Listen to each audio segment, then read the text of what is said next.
Thank you, Mr. Chairman. Mr. Schulman, when you learned that conservative groups were being targeted by the IRS for discriminatory treatment, what did you do?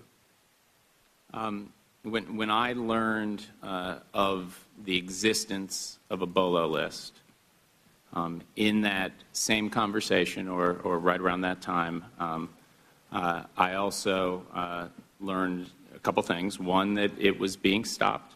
So that. All right, and who told you it was being stopped? That's Steve Miller, my deputy. All right, and did you investigate further? Can you give me the name of a single person who was involved in the original decision to target conservative groups for disparate treatment? I'm not aware of those names. Why can't you give me a name? So at the same time that I learned and that it was being stopped, I was also told that the Inspector General was aware of it. Mr. Schulman, is the Inspector General the only person who can investigate wrongdoing within the IRS? My general practice. Can you answer my question and then you can explain? Is the Inspector General the only entity who can investigate wrongdoing?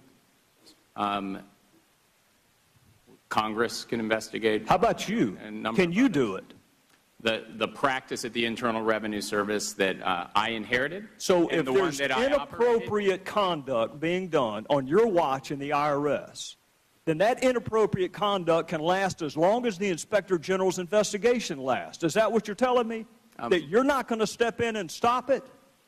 No, what I'm telling you. If there's someone wielding a knife in the parking lot, are you going to call the Inspector General? Are you going to wait until his or her investigation's over before you stop it? When I was told about these allegations, I was also told that they were being stopped, and so that the inappropriate criteria were not being used anymore. And despite the seriousness and potential criminality of that conduct, you didn't investigate it yourself at all? So the procedures that I inherited and that my Mr. general Schulman, practice this is going to go much quicker if you'll answer yes or no, and then you can explain. Did you do anything to verify that the practice, as insidious as it was stopped?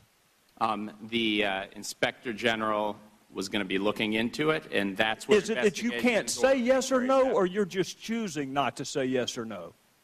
Can you answer the question, did you do anything personally to make sure that this insidious, discriminatory practice was stopped?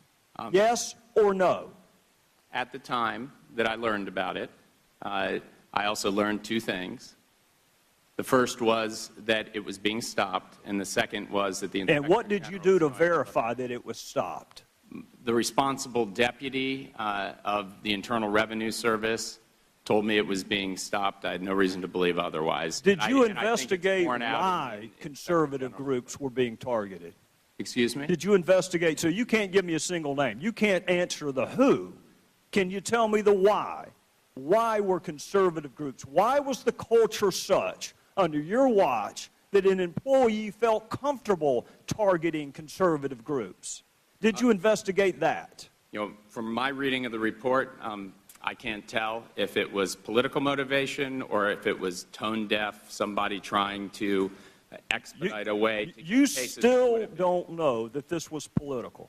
Excuse me? You still don't know that this was political? I'd defer to the Inspector General. Well, I'll tell you this, Mr. Schulman. Your predecessor said that he wasn't sure if it was partisan, and that requires the listener to be as stupid as the speaker to utter a comment like that. He just testified that policy positions dictated this.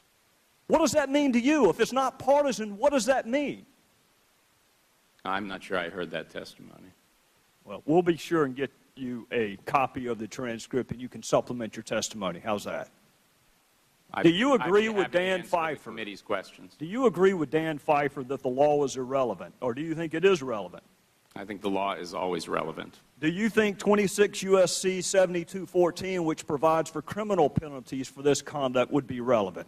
And did you refer the matter to someone with law enforcement investigative jurisdiction? I'm not going to speculate what's appropriate legally in this matter, and Mr. George, I knew his operation was looking at it, I believe. I thought it was an audit. I thought he just testified it was an audit, not an investigation. Did you refer it for criminal investigation? I didn't refer it. It was already being looked into at the time that it was brought to my attention. So I want to be real clear because my time is out. The only recourse you have when there's an allegation of wrongful conduct on your watch, the only thing you feel comfortable doing is waiting on an inspector general to finish his or her report. The general practice is to make sure the inspector general will look into it. No matter how insidious the conduct. If it were an allegation of racial discrimination, you would have waited until Mr. George finished his investigation? Is that your testimony? I'm really not going to answer hypotheticals. I tell you what, instead of answering a hypothetical, why don't you answer the case at bar today? If there's an allegation that groups are being discriminated against based on political ideology, are you really going to wait until an inspector general finishes his or her report before you take corrective remedial action? When I have a fact, but I don't have all the facts, and I don't know the scope and severity. Did you investigate the facts, Mr. Schulman? Did you lift a finger to identify the facts? I felt very comfortable. The facts, the Inspector General was going to run down the facts, and once he had it, it would be reported out. Let the record reflect that's a no. I thank the gentleman. I know you guys have been there a long time. We appreciate your patience.